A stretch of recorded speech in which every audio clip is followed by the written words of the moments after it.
OMG. LOL. IDK, my BFF Jill. JK, JK, NBD, K, GTG, TTYL. Alright, did any of you actually understand all of that? Did you know that people can have an entire conversation with these words? Like my friend Meg. Meg and her boyfriend Kevin have been dating for some time now, and let me tell you, their conversations are really annoying. But Meg thought it was alright, because one night she got a text from Kevin consisting of the letter I, a less than symbol, the number 3, and the letter U. That's right, Kevin just said, I love you, in the only way he knew how. Kevin and Meg have been infected and swept into a rising epidemic. It is with great sorrow I inform you, an entire generation has been taken ill. It's serious, extremely threatening, and could possibly damage our future. The teen generation has been taken by the IDK, my BFF Jill plague. It's true. There are different strands of this virus. It started with the MySpace, and it went to the Facebook, and now it's the most deadly, the texting strand. All strands include the unfair side effects of an intolerable loss of communication, lack of emotion, lack of goodwill, no long-term benefits, and in some cases, horrible spelling. Now you're probably all asking, is this the truth? Unfortunately, yes. This plague is in control of our society, but it's something we never talk about, especially the texting strand.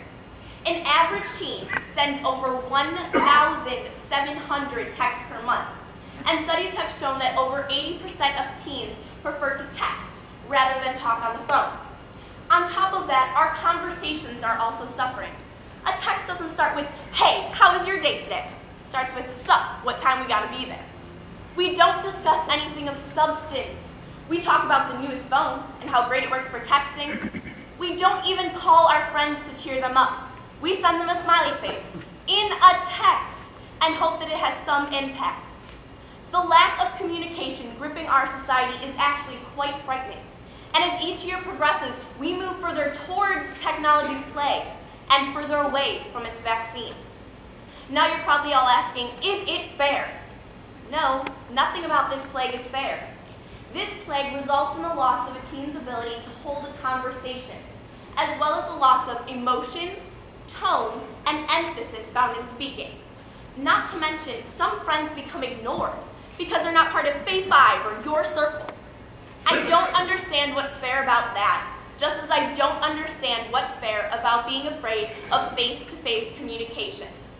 Is it fair an entire generation has been taken ill? No, it's not fair. That brings us to the third question of the four-way test. Will it create goodwill and better friendships? Unfortunately, this is yet another area the virus has disturbed.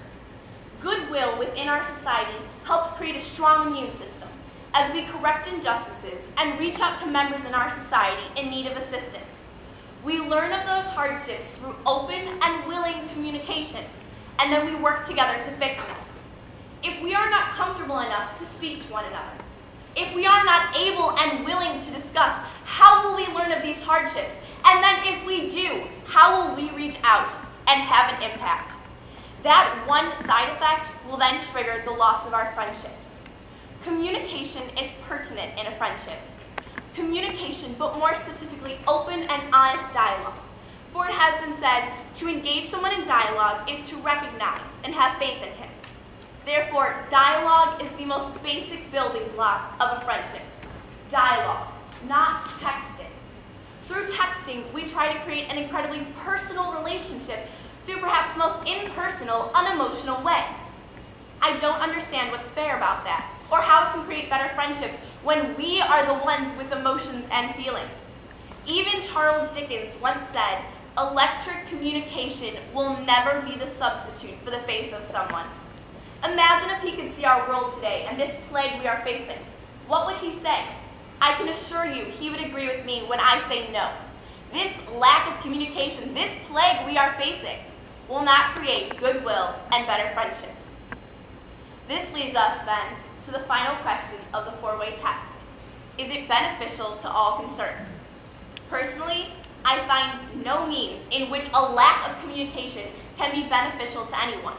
Sure, I suppose electronic communication, texting, is faster. But let's consider the cons of this situation.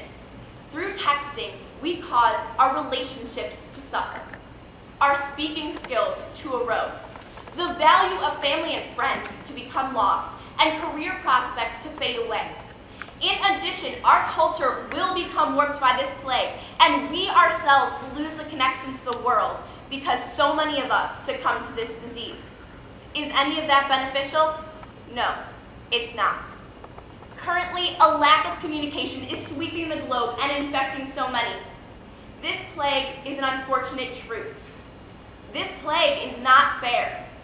This plague tears apart our friendships, and goodwill becomes lost in the side effects. And in the end, we'll find nothing was beneficial about this plague. This is something we can fight, and this is something we need to fight. 50 years from now, I don't want to be the generation known for IDK, my BFF Jill. Communication, dialogue, words, that's the only vaccine, the only antidote we have. And so here's my prescription to you, as once stated by Jim Rohn. Take advantage of every opportunity to practice your communication skills, so that when the important occasions arise, you will have the gift, the style, the sharpness, the clarity, and the emotions to affect other people. And if anything, remember, a conversation a day can keep the plague away. Thank you.